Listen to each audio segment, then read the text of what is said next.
4 പതിറ്റാണ്ടിലേറെ മാൻപവർ രംഗത്ത് പ്രവർത്തിച്ച ലക്ഷക്കണക്കിന് യുവാക്കളുടെ കരിയർ യാത്രയ്ക്ക് വഴികാട്ടിയായ ഡോക്ടർ സുരേഷ് കുമാർ മധുസൂദനൻ AI അഥവാ നിർമ്മിത ബുദ്ധിയുടെ കാലഘട്ടത്തിൽ തൊഴിൽ സാധ്യതകളെക്കുറിച്ച് സംസാരിക്കുന്നു.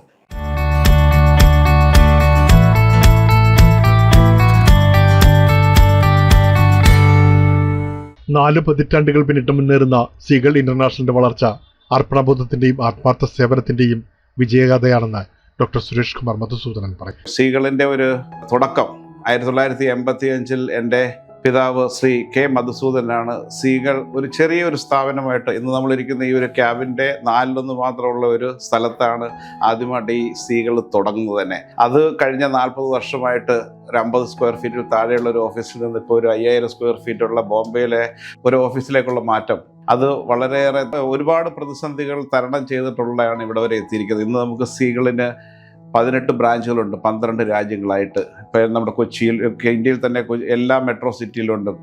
ബോംബെ, ഡൽഹി, കൽക്കട്ട, ചെന്നൈ. അതുകൂടാതെ നമുക്ക് കൊച്ചിയിലുണ്ട്, വൈശാഖിലും ബറോഡയിലും എല്ലാം നമ്മുടെ ഓഫീസസ് ഉണ്ട്.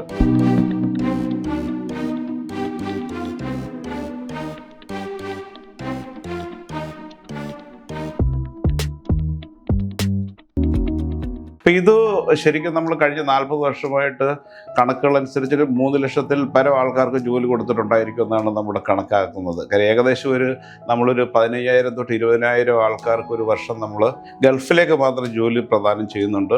ഞങ്ങളൊരു 5-6 വർഷങ്ങൾക്ക് മുമ്പാണ് ഞങ്ങളുടെ ഡൊമസ്റ്റിക് റിക്രൂട്ട്മെൻറ്റ് ഡിവിഷൻ സ്റ്റാർട്ട് ചെയ്തത്.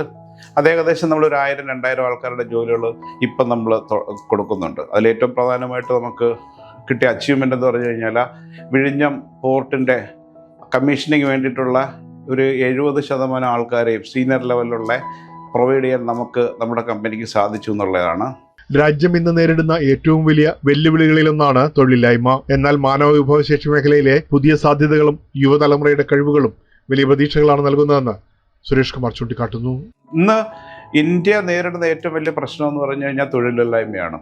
പക്ഷേ നമ്മളുടെ നോക്കിക്കഴിഞ്ഞു കഴിഞ്ഞാൽ ഇന്ന് വേൾഡിലെ 3ാമത്തെ വിദ്യാഭ്യാസത്തിൽ ലോകത്തിൽ തന്നെ 3ാമത് നിൽക്കുന്ന രാജ്യമാണ് ഇന്ത്യ ഹയർ എഡ്യൂക്കേഷനകത്ത്. പക്ഷെ എന്തുകൊണ്ടോ നമ്മളുടെ കുട്ടികൾക്ക് അവർ ആഗ്രഹിക്കുന്ന പ്രധാനം നമുക്ക് ജോലി കിട്ടുന്നില്ല. ഇന്ത്യയുടെ ഏറ്റവും വലിയ അസറ്റ് എന്ന് പറഞ്ഞു കഴിഞ്ഞാൽ തന്നെ നമ്മളുടെ യുവാക്കളാണ്. 65% വരുന്ന നമ്മുടെ യുവാക്കൾ 35 വയസ്സിന് താഴെയുള്ള, അതിൽ 54% വരെ എന്ന് പറഞ്ഞു കഴിഞ്ഞാൽ 25 വയസ്സിന് താഴെയാണ്.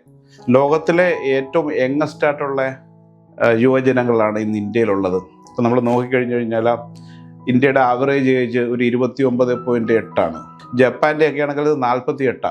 അങ്ങനെ പല രാജ്യങ്ങളും, ഇപ്പോൾ ജർമ്മനിയും വല്ല യൂറോപ്യൻ രാജ്യങ്ങളിലെയും റഷ്യയുടെയൊക്കെ നോക്കിക്കഴിഞ്ഞാൽ എല്ലാവരും 35 വയസ്സിന് മുകളിലുള്ള ആവറേജ് ഏജാണ്. അപ്പോൾ അവിടെയൊക്കെയുള്ള പ്രോബ്ലം എന്ന് പറഞ്ഞു കഴിഞ്ഞാൽ ജോലി സാധ്യതകളിൽ ധാരാളമാണ്. ഇപ്പം നമ്മൾ റീസെൻ്റ്ലി ഞങ്ങളുടെ ഓഫീസ് ഞങ്ങൾ റഷ്യയിൽ സ്റ്റാർട്ട് ചെയ്തു. സെൻറ്റ് പീറ്റേഴ്സ്ബർഗിൽ ഞങ്ങൾ ഫെബ്രുവരിയിൽ നമ്മുടെ ഓഫീസ് സ്റ്റാർട്ട് ചെയ്ത് അതിൻ്റെ പ്രധാന ലക്ഷ്യം എന്ന് പറഞ്ഞു കഴിഞ്ഞാൽ അടുത്ത 5 വർഷത്തിനകം റഷ്യയിലെ 1 മില്യൺ 10 ലക്ഷം ആൾക്കാർ വൃദ്ധരാകുകയാണ്. അവർക്ക് ജോലി ചെയ്യാൻ പറ്റാത്ത ഒരു സിറ്റുവേഷനിലേക്ക് വരും. അവർക്ക് 10 ലക്ഷത്തിൽ കൂടുതൽ ആൾക്കാരെ അവർക്ക് ജോലിക്ക് ആവശ്യമുണ്ട്.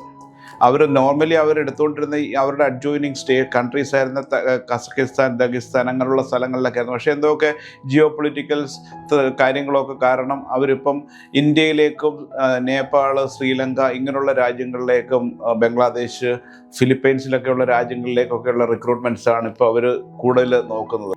അവസരങ്ങൾ തിരിച്ചറിയാനും പ്രയോജനപ്പെടുത്താനും യുവാക്കളെ പ്രാപ്തരാക്കേണ്ടതിന്റെ ആവശ്യകതയും വിശദീകരിക്കുന്നു. കാരണം ഇന്ത്യയുടെ മാൻ പവറിനെ സംബന്ധിച്ചിടത്തോളം ഏറ്റവും വലിയ കാര്യം എന്ന് പറഞ്ഞാൽ നമ്മളുടെ ആൾക്കാരുടെ ആറ്റിറ്റ്യൂഡ്. ഒരു പ്രാവശ്യം പഠിച്ചു കഴിഞ്ഞാൽ അവരത് അപ്ഗ്രേഡ് ചെയ്യുന്ന ഒരു ആറ്റിറ്റ്യൂഡാണ് നമ്മളുടെ ആൾക്കാർക്കുള്ളത്. അതുകൊണ്ട് ഇന്ത്യൻ മാൻ പവർ ലോകത്തിൽ എവിടെ പോയി കഴിഞ്ഞു കഴിഞ്ഞാലും വളരെ ഡിമാൻഡിങ് ആണ്. അതുമാതിരി തന്നെ യൂറോപ്പിൽ, ഇപ്പോൾ ജർമ്മനിയിലേക്ക് ഇപ്പം നമ്മൾ നോക്കിക്കഴിഞ്ഞാൽ എല്ലാവരും ജർമ്മനിയിലേക്ക് പോകാൻ വേണ്ടിയിട്ട് ലാംഗ്വേജ് പഠിച്ചുകൊണ്ടിരിക്കുന്നത് ഇതാണ്. പക്ഷേ അതിൻ്റെ സാധ്യത എന്ന് പറഞ്ഞാൽ ജർമ്മനി അതേമാതിരി തന്നെ ഒരു ഏജിങ് പോപ്പുലേഷനാണ്. അവിടെ ഒരുപാട് ജോലി സാധ്യതകളുണ്ട്. വേൾഡിലെ തന്നെ വൺ ഓഫ് ദ ടോപ്പ് എക്കോണമിയിൽ വരുന്ന രാജ്യമാണ് ജർമ്മനി. പക്ഷെ അവിടെ ജോലി ചെയ്യാൻ ആൾക്കാരുടെ കുറവാണ്. പക്ഷെ അവരുടെ യൂറോപ്യൻ സ്റ്റാൻഡേർഡിലുള്ള ആൾക്കാരെയാണ് അവർക്ക് ആവശ്യം. ഉന്നത വിദ്യാഭ്യാസ രംഗത്ത് രാജ്യം മുന്നേറുന്നുണ്ടെങ്കിലും തൊഴിലധിഷ്ഠിത വിദ്യാഭ്യാസത്തിന് വേണ്ടത്ര പ്രാധാന്യം ലഭിക്കാത്തതാണ് തൊഴിലവസരങ്ങൾ കുറയാനുള്ള കാരണമെന്നും വിലയിരുത്തുന്നു. ഉന്നത വിദ്യാഭ്യാസത്തിൽ 3ാം സ്ഥാനത്ത് നിൽക്കുന്നതാണ് നമ്മൾ ഇന്ത്യ. പക്ഷെ നമ്മളുടെ പഠിച്ചിറങ്ങുന്ന കുട്ടികൾക്ക് എന്തുകൊണ്ടോ ജോലി അവരെ പ്രാപ്തരാക്കുന്ന രീതിയിലുള്ള ഒരു വിദ്യാഭ്യാസ സംവിധാനമല്ല നമ്മളുടെ ഇന്ത്യയിലുള്ളത്. അതിപ്പോൾ പഠിപ്പിക്കുന്ന വിദ്യാലയങ്ങളുടെയോ അധ്യാപകരുടെയോ പഠിക്കുന്ന കുട്ടികളുടെ കുഴപ്പമില്ല. നമ്മൾ ശരിക്കും വർഷങ്ങളായി പിന്തുടർന്നു വന്ന ഒരു എഡ്യൂക്കേഷൻ സിസ്റ്റം ഉണ്ട്. അതാണ് നമ്മളൊരു ടീച്ചർ സെൻട്രിക് സിസ്റ്റമാണ് നമ്മൾ. അതിൽ നിന്ന് നമ്മൾ ലേണേഴ്സ് സെൻട്രിക്കിലേക്ക് മാറ്റിയിട്ട് ഇന്ന് നമ്മൾ സ്കിൽ ബേസ്ഡ് ആയിട്ടുള്ള എഡ്യൂക്കേഷനകത്ത് പ്രാധാന്യം കൊടുത്തെങ്കിൽ മാത്രമേ ഇന്ത്യക്ക് ആ രീതിയിൽ മുന്നേറാൻ സാധിക്കുകയുള്ളൂ. 3,50,00,000 സ്റ്റുഡൻസ് ആണ് ഈ കോളേജിലും സ്കൂളിലും ഒക്കെ ആയിട്ട് ഒരു വർഷം പഠിക്കുന്നത്. ഏകദേശം 90 ലക്ഷത്തിൽ കൂടുതൽ ഗ്രാജുവേറ്റ്സ് കംപ്ലീഷൻ ചെയ്തിട്ട് മാർക്കറ്റിലേക്ക് വരുന്നുണ്ട്. നമുക്ക് ഏകദേശം ഒരു 10,500 15,500 എഞ്ചിനീയറിംഗ് കോളേജുകളുണ്ട്. ആ എഞ്ചിനീയറിംഗ് കോളേജിൽ നിന്ന് ഏകദേശം 15 ലക്ഷം എഞ്ചിനീയേഴ്സാണ് ഓരോ വർഷം പുറത്തേക്ക് വരുന്നത്. പക്ഷേ ഇവർക്ക് ആർക്കും ജോലി സാധ്യതയില്ല. കാര്യം മെജോറിറ്റി ഓഫ് എഞ്ചിനീയേഴ്സ് നമ്മൾ പഠിച്ചിട്ട് ഇറങ്ങുന്നതില്ല. ഏകദേശം ഒരു 20% അടുത്തുള്ളവർക്ക് മാത്രമേ ജോലികൾ കിട്ടുന്നുള്ളൂ. ബാക്കിയുള്ള 80% ജോലി കിട്ടുന്നില്ല. അവർ വേറുള്ള എന്തെങ്കിലും ബിസിനസ്സിലേക്കോ വേറുള്ള മേഖലകളിലേക്കൊക്കെ പോകേണ്ട ഒരു സ്ഥിതിവിശേഷമാണ്. ഇപ്പോൾ കേരളത്തിലെ മാത്രം ഒരു ഉദാഹരണം എടുത്തു കഴിഞ്ഞാൽ കേരളത്തിൽ എനിക്ക് തോന്നുന്നു കഴിഞ്ഞ 80കളിലും 90കളിലൊക്കെ നമുക്ക് 7 or 8 എഞ്ചിനീയറിംഗ് കോളേജുകൾ മാത്രമേ ഉണ്ടായിരുന്നുള്ളൂ. ആ എഞ്ചിനീയറിംഗ് കോളേജുകളിൽ നിന്ന് പഠിച്ച് ഇറങ്ങുന്ന കുട്ടികളെല്ലാവരും ഇമ്മീഡിയറ്റ്ലി പ്ലേസ്മെൻ്റ് ആവുകയും ഇന്ന് ലോകത്തിൻ്റെ വിവിധ ഭാഗങ്ങളിലെ പല കമ്പനികളുടെയും തലപ്പത്തിരിക്കുന്നവർ ഈ അന്ന് പഠിച്ചിറങ്ങിയ എഞ്ചിനീയേഴ്സാണ്. പക്ഷേ ഇന്നത്തെ നമ്മുടെ എഞ്ചിനീയറിങ് സ്വകാര്യവൽക്കരിച്ചതോടുകൂടിയൊക്കെ എല്ലാവരും റിസൾട്ടിൻ്റെ പുറകിലേക്ക് പോവുകയും ക്വാളിറ്റി ഓഫ് എഞ്ചിനീയറിങ്ങിൻ്റെ എഡ്യൂക്കേഷൻ നമ്മൾ താഴേക്ക് വന്നു. അതാണ് പ്രധാനമായിട്ടുള്ളൊരു പ്രധാന കാരണം. നമുക്ക് ഈ ജോലി നഷ്ടപ്പെടാനുണ്ടായിരിക്കുന്ന കാര്യങ്ങൾ. ഇപ്പം നമ്മൾ ഇന്ത്യയിൽ നോക്കിക്കഴിഞ്ഞു കഴിഞ്ഞാൽ ഇന്ത്യ ഇന്ന് വളരെയേറെ ഗ്രോ ചെയ്തുകൊണ്ടിരിക്കുന്ന ഒരു എക്കോണമിയാണ്. ഇപ്പോൾ നമ്മൾ വേൾഡിൽ തന്നെ 4ാമത്തെ എക്കോണമി ആയിട്ട് വളർന്നു കഴിഞ്ഞു. നമ്മൾ 4 മേജർ ട്രേഡ് ഡീലുകളാണ് സൈൻ ചെയ്തിട്ടുള്ളത്. ആദ്യമായിട്ട് UK, രണ്ടാമത് നമ്മൾ ഒമാൻ, അതിനുശേഷം ന്യൂസിലൻഡ്, 4ാമത് നമ്മൾ യൂറോപ്യൻ യൂണിയനോട്ട് സൈൻ ചെയ്തു. ഏറ്റവും വലിയൊരു അഡ്വാൻറ്റേജ് ഇന്ത്യക്ക് കിട്ടിയിരിക്കുന്നതെന്ന് പറഞ്ഞാൽ ചൈനയും US-ഉം ഉണ്ടായിരുന്ന ട്രേഡ് വാറിനകത്ത് അവിടുന്ന് ഒരുപാട് കമ്പനികൾ അവിടുന്ന് അവരുടെ ആസ്ഥാനം ചൈനയിൽ നിന്ന് മതിയാക്കിയിട്ട് പല മേഖലയിലേക്കും പോയി. അതിനകത്ത് വിയറ്റ്നാം, ഇന്ത്യ, മലേഷ്യ, തായ്ലൻഡ്, ഇങ്ങനെയുള്ള അതിനകത്തൊരു മെജോറിറ്റി ഓഫ് ദ കമ്പനികളൊക്കെ വന്നത് ഇന്ത്യയിലാണ്. ഫോർ എക്സാമ്പിൾ നമ്മളിപ്പം ആപ്പിളിൻ്റെ മാനുഫാക്ചറിങ് കമ്പനി ആണെങ്കിൽ, സാംസങ് ആണെങ്കിൽ, അതേമാതിരി വളരെ വിവിധ മേഖലകളിലുള്ള ആൾക്കാർ ഇവിടെ വന്ന് ഇൻവെസ്റ്റ് ചെയ്യുകയും ഇന്നിപ്പോൾ തന്നെ നമ്മൾ ലോകത്തിലെ ആപ്പിളിൻ്റെ എക്സ്പോർട്ടിനകത്ത് നമ്മളിന്ന് 2ാം സ്ഥാനത്തേക്ക് എത്തി. നേരത്തെ നമ്മളെല്ലാം ഇമ്പോർട്ട് ചെയ്തുകൊണ്ടിരുന്നായിരുന്നു. അപ്പം ആ ഒരു മേഖലയിലേക്ക് നമ്മളവിടെ എത്തിക്കഴിഞ്ഞപ്പോഴത്തേക്ക് അവർക്ക് വേണ്ടുന്ന സ്കില്ലുള്ള ആൾക്കാരെ പ്രൊവൈഡ് ചെയ്യാൻ നമ്മുടെ കയ്യിൽ ഇല്ലാതായി. ഇപ്പം നമ്മൾ ഏതൊരു മൾട്ടിനാഷണൽ ഓർഗനൈസേഷൻ എടുത്തു കഴിഞ്ഞാലും അവർക്ക് ഒരു പ്രത്യേക ഡിവിഷൻ തന്നെ ഉണ്ട് സ്കിൽ അപ്ഗ്രഡേഷന് വേണ്ടിയിട്ട്. വിദ്യാർത്ഥികൾ പഠനകാലത്ത് തന്നെ തൊഴിൽ മേഖലയ്ക്ക് തയ്യാറാകണമെന്ന് ഡോക്ടർ സുരേഷ് കുമാർ മധുസൂദനൻ പറയുന്നു. ടാറ്റ കൺസൾട്ടൻസി സർവീസിൻ്റെ TCSൻ്റെ കണക്കനുസരിച്ചിട്ട് അവർ 1 ലക്ഷം ആൾക്കാരെയാണ് ഒരു വർഷം സ്കില്ല് ചെയ്യുന്നത്. റീസെൻ്റ്ലി നമ്മളെല്ലാവരും കേട്ടിരിക്കും ഒരു വലിയ വാർത്ത, ടാറ്റയിൽ നിന്ന് ഏകദേശം 1,20,000 ആൾക്കാരെ അവർ കുറയ്ക്കുന്നു എന്ന് പറഞ്ഞത്. അപ്പം എല്ലാവരും വിചാരിച്ചത് ടാറ്റ ഒരു സാമ്പത്തിക പ്രതിസന്ധി തരണം ചെയ്യാനുള്ളൊരു ഭാഗമായിരിക്കും എന്ന് വിചാരിച്ച്. അത് നമ്മൾ ഡീറ്റെയിൽ ആയിട്ട് സ്റ്റഡി ചെയ്ത സമയത്തും അതിൻ്റെ ഒരു CEO കീർത്തിവാസൻ്റെ ഒരു ഇൻ്റർവ്യൂവിനകത്ത് അദ്ദേഹം പറഞ്ഞെന്ന് പറഞ്ഞാൽ വർഷങ്ങളായിട്ട് ഞങ്ങൾ സ്കിൽ അപ്ഗ്രഡേഷന് വേണ്ടിയിട്ട് നമ്മൾ പല കാര്യങ്ങളും ചെയ്യുന്നുണ്ട്. ഏകദേശം 1.5 ലക്ഷം ആൾക്കാരെ ഞങ്ങൾ സ്കില്ല് അപ്ഗ്രഡേഷന് വേണ്ടിയിട്ട് ചെയ്തിട്ട് ആ സ്കില്ലിലേക്ക് വരാത്തവരും ഏകദേശം ഒരു 15,000 അഡ്വാൻസ് സ്കില്ലിലേക്ക് നമ്മൾ ചെയ്തിട്ട് എത്താത്തവരെയാണ് ഞങ്ങൾ ഒഴിവാക്കിയത്. അല്ലാതെ ഞങ്ങൾ ആൾക്കാരെ കുറച്ചിരുന്നു പറഞ്ഞാൽ സ്കില്ല് ഇന്ന് ലോകത്തിലുള്ള എല്ലാ വർക്ക് ഫോഴ്സിനകത്തും ഏകദേശം 50% ആൾക്കാർക്ക് റീസ്കില്ല് ചെയ്തെങ്കിൽ മാത്രമേ അവർ ചെയ്യുന്ന ജോലികളിലേക്കോ അല്ലെങ്കിൽ അതിന് സമാനമായ ജോലികളിലേക്കോ അവർക്ക് ജോലി ചെയ്യാൻ സാധിക്കും എന്നുള്ളതാണ് സർവേ പറയുന്നത്. നമ്മളിപ്പോൾ MBBS കഴിഞ്ഞവരോ MD കഴിഞ്ഞവരോ അല്ലെങ്കിൽ കുറേ ഇപ്പോൾ എഞ്ചിനീയറിംഗ് തന്നെ കഴിഞ്ഞിട്ടുള്ള പല ഇൻസ്റ്റിറ്റ്യൂട്ടുകൾ ഇപ്പം ഞാൻ കമ്പയർ ചെയ്യുന്നത് ഇപ്പം നമ്മുടെ ഇന്ത്യയിലുള്ള ഒരു B grade and C grade of engineering കോളേജോ അല്ലെങ്കിൽ ബാക്കിയുള്ള സ്ഥാപനങ്ങളൊക്കെയാണ്. ഇപ്പോൾ IIT-യിലോ അല്ലെങ്കിൽ IIM-ലോ ഉള്ളവരൊക്കെ എന്ന് പറഞ്ഞാൽ അവർ ഇമ്മീഡിയറ്റ് എംപ്ലോയബിൾ ആണ്. കാരണം അവർ പ്രൊജക്ട് ബേസ്ഡ് സ്റ്റഡിയും കാര്യങ്ങളും സ്കിൽ ബേസ്ഡ് സ്റ്റഡിയൊക്കെയാണ് നടത്തുന്നത്. അവിടെയാണ് നമ്മുടെ ഈ ഡ്യുവൽ ലേണിംഗ് സിസ്റ്റത്തിനെ കുറിച്ചിട്ട് നമുക്ക് മനസ്സിലാക്കേണ്ടത്. കാര്യം ഇപ്പോൾ ജർമ്മനിയിൽ നമ്മൾ ആൾറെഡി ജർമ്മനിയായിട്ട് നമ്മൾ മീൻസ് ബിസിനസ് അസോസിയേഷൻ ഉണ്ട്. ഇപ്പോൾ ജർമ്മനിയിലൊക്കെ ഞാനൊരു കഴിഞ്ഞ വർഷം ജർമ്മനിയിൽ പോകുന്ന സമയത്ത് ഞാൻ ആ ട്രെയിനകത്ത് ട്രാവൽ ചെയ്യുന്ന സമയത്ത് എൻ്റെ അടുത്തൊരു പയ്യൻ വന്നിരിപ്പുണ്ടായിരുന്നു. അവൻ ലക്കിലി അവൻ ഇംഗ്ലീഷ് അറിയാമായിരുന്നു. അപ്പം ഞാൻ അവനോട് ചോദിച്ചു, നീ എന്ത് ചെയ്യുന്നു എന്ന് ചോദിച്ചപ്പോൾ പറഞ്ഞു ഞാൻ എഞ്ചിനീയറിംഗിന് പഠിക്കുകയാണ്. അപ്പം ഞാൻ അവനോട് ഡീറ്റെയിൽ ആയിട്ട് ചോദിച്ചു.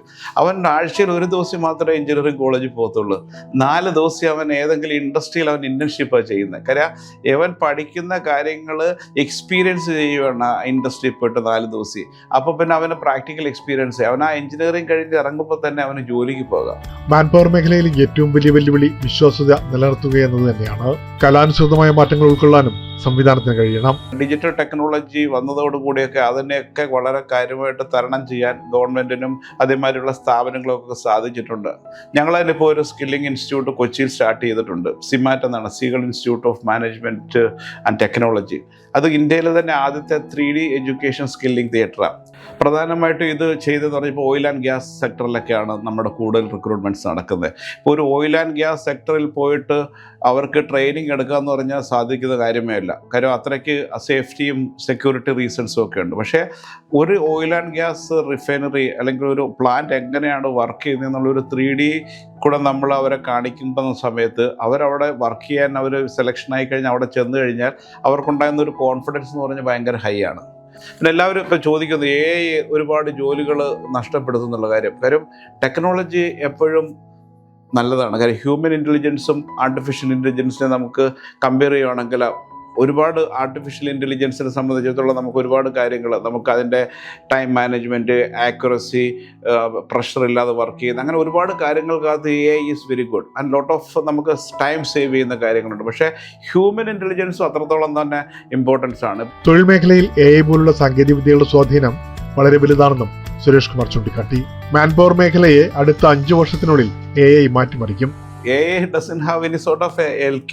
അപ്പോൾ ഈ LQ മാതിരിയുള്ള കാര്യം, നമ്മളിപ്പോൾ ഒരു ഫുഡ് നമ്മുടെ മുമ്പിൽ കൊണ്ടുവന്ന് വെച്ച് കഴിഞ്ഞാൽ നമുക്ക് അതിൻ്റെ ഫ്രാഗ്രൻസോടുകൂടി നമ്മളതിന് കിട്ടുന്ന ഒരിതും അല്ലെങ്കിൽ നമ്മൾ തമ്മിൽ ഇൻട്രാക്ട് ചെയ്യുന്ന കിട്ടുന്ന ഒരു ഇൻറ്റിമസിയോ ഒന്നും നമുക്ക് AI കൂടെ നമുക്ക് കിട്ടുന്നില്ല. പക്ഷേ ഒരുപാട് ടെക്നോളജി വൈസ് ഒരുപാട് കാര്യങ്ങൾക്കകത്ത് നമ്മൾ അഡ്വാൻസ്ഡ് ആയിക്കൊണ്ടിരിക്കുന്നുണ്ട്. നമ്മളിപ്പോൾ എപ്പോൾ ടെക്നോളജി വന്നു കഴിഞ്ഞാൽ ആൾക്കാർ പറയും ജോലി പോകുമായിരുന്നു. നമ്മൾ പണ്ട് കമ്പ്യൂട്ടർ വന്ന സമയത്ത് ബാങ്ക് ജോലിയുള്ളവരുടെ ജോലി പോകുമെന്ന് പറഞ്ഞ് സമരം ചെയ്തിട്ടുണ്ട്. പക്ഷേ ഇന്ന് നമ്മൾ നോക്കിക്കഴിഞ്ഞാൽ ബാങ്കിങ് സെക്ടർ അതിൻ്റെ എത്രയോ മടങ്ങ് വികസിച്ച് എത്രയോ ആൾക്കാർക്ക് ജോലി സാധ്യതകൾ കൂടി. ഭാവിയിൽ തൊഴിൽ സാധ്യതകൾ സൃഷ്ടിക്കാൻ പറ്റുന്ന മേഖലകൾ ഇപ്പം നമ്മൾ നോക്കിക്കഴിഞ്ഞാൽ എല്ലാം AI തന്നെയാണ് 1ാമത്തെ സ്ഥാനം. അതിനകത്ത് AI automation, data science, block chain technology, പിന്നെ എത്തിക്കൽ ഹാക്കിങ്, സൈബർ സെക്യൂരിറ്റി, ഈ മേഖലകളിലൊക്കെ തന്നെ ധാരാളം ജോലി സാധ്യതകളുണ്ട്. അതുകൂടാതെ നമ്മൾ ബയോടെക്നോളജി, ഹെൽത്ത് കെയർ എന്ന് വളരെയേറെ വികസിച്ചുകൊണ്ടിരിക്കുന്ന ഒരു മേഖലയാണ്. ലോജിസ്റ്റിക് ആൻഡ് ഷിപ്പിംഗ് മേഖലയിൽ ഒരുപാട് സാധ്യതകളാണ് ഇത് വരുന്നത്. അതൊക്കെ നമുക്ക് പ്രധാനമായിട്ടും നമ്മളുടെ യുവാക്കൾക്ക് പ്രയോജനപ്പെടുന്ന ആവശ്യങ്ങളാണ്. ഇന്ത്യ ലോകത്തിന്റെ ഏറ്റവും വലിയ സ്കിൽ ഹബ്ബാവാനുള്ള തയ്യാറെടുപ്പാണെന്നും ഡോക്ടർ സുരേഷ് കുമാർ മധുസൂദനൻ പ്രത്യാശ പ്രകടിപ്പിച്ചു. AI എല്ലാം കൈയടക്കി. അതുകൊണ്ട് മാത്രമാണ് നമ്മൾ seagaljob4you.com എന്ന് പറയുന്ന ഞങ്ങളുടെ ഒരു പോർട്ടൽ, അത് AI കോമ്പാക്റ്റബിൾ ആയിട്ടുള്ളൊരു പോർട്ടൽ നമ്മൾ ഉണ്ടാക്കി. സോഹോ എന്ന് പറയുന്ന ഇന്ത്യയിലെ തന്നെയും ഇൻ്റർനാഷണലി തന്നെ ഏറ്റവും ബെസ്റ്റ് ആയിട്ടുള്ള HR സോഫ്റ്റ്വെയറാണ് ഞങ്ങളുടെ ഓർഗനൈസേഷൻ ഞങ്ങൾ യൂസ് ചെയ്യുന്നത്, സോഹോ റിക്രൂട്ട്. അപ്പോൾ ഇതിനുമായിട്ട് ഇൻ്റഗ്രേറ്റ് ചെയ്തിട്ട് ഒരു കാൻഡിഡേറ്റിന് ആവശ്യമുള്ള CV ഞങ്ങളുടെ പോർട്ടലിലേക്ക് അവർ അപ്ലോഡ് ചെയ്ത് കഴിഞ്ഞാൽ ഞങ്ങളുടെ ഡേറ്റാ ബേസിനകത്തുള്ള സിസ്റ്റം അനുസരിച്ചിട്ട് അതിനെ സ്ക്രൂട്ടനൈസ് ചെയ്യും, സെർച്ച് ചെയ്തിട്ട് വെദർ ഇറ്റ് ഈസ് നമ്മുടെ വേക്കൻസി ഉണ്ടെങ്കിൽ അതിനെ യൂസ് ചെയ്യുക, അല്ലെന്നുണ്ടെങ്കിൽ ഫ്യൂച്ചറിലേക്ക് വേണ്ടിയിട്ട് നമ്മൾ അതിനെ പാസ് ചെയ്യും CVs. ഈ റിക്രൂട്ട്മെൻറ്റ് ഇൻഡസ്ട്രി ഒരു വർഷം ഏകദേശം 15 ലക്ഷം തൊട്ട് 20 ലക്ഷം ആൾക്കാർക്ക് ജോലി പ്രൊവൈഡ് ചെയ്യുന്നുണ്ട് വിദേശത്തേക്ക്. കാര്യം നമ്മൾ പറഞ്ഞു കഴിഞ്ഞാൽ ഏകദേശം നമ്മളുടെ ജോബ് മാർക്കറ്റ്സിലേക്ക് 1.5 കോടി ആൾക്കാരാണ് എൻ്റർ ചെയ്യുന്ന ഒരു വർഷം ആവറേജ്. അതിനകത്ത് ഏകദേശം നമുക്കൊരു ഓർഗനൈസ്ഡ് സെക്ടറിനകത്ത് 65 തൊട്ട് 70 ലക്ഷം ആൾക്കാർക്കാണ് ജോലി കിട്ടുന്നത്. ബാക്കിയുള്ളൊരു 35-40 ലക്ഷം ആൾക്കാർ ഈ ട്രക്ക് ഡ്രൈവേഴ്സും അങ്ങനെയുള്ള അൺഓർഗനൈസ്ഡ് സെക്ടറിൽ വർക്ക് ചെയ്യും. 35 ലക്ഷം തൊട്ട് 40 ലക്ഷം ആൾക്കാർക്ക് ജോലി കിട്ടുന്നതില്ല. അവിടാണ് ഈ 10-20 ലക്ഷം ആൾക്കാർക്ക് വിദേശത്തേക്ക് ജോലി നമ്മൾ കൊടുക്കും. വളർന്നു വരുന്ന തലമുറയോട് എനിക്ക് പറയാനുള്ള കാര്യം എന്ന് പറഞ്ഞു കഴിഞ്ഞാൽ നിങ്ങളുടെ ഭാവി എന്തായി തീരണമെന്ന് തിരഞ്ഞെടുക്കുമ്പോൾ നിങ്ങളുടെ ഇൻട്രസ്റ്റ് ഏത് മേഖലയിലാണെന്നുള്ള കാര്യമാണ്. പിന്നെ അതിന് വേണ്ടിയിട്ട് നിങ്ങൾ ഹാർഡ് വർക്ക് ചെയ്യാൻ തയ്യാറാണെന്നുള്ളതാണ്. 3ാമത് നിങ്ങളുടെ പേഴ്സണാലിറ്റി. ആ പറയുന്ന ജോലി അല്ലെന്നുണ്ടെങ്കിൽ ആ മേഖല തിരഞ്ഞെടുക്കാൻ എൻ്റെ പേഴ്സണാലിറ്റിയെ ഞാൻ ഡെവലപ്പ് ചെയ്യാൻ തയ്യാറാണെന്നുള്ള കാര്യമാണ്. ഈ 3 കാര്യങ്ങൾ നിങ്ങൾ ശ്രദ്ധിച്ചു കഴിഞ്ഞാൽ നിങ്ങൾക്ക് ജീവിതത്തിൽ സക്സസ് ആകാം.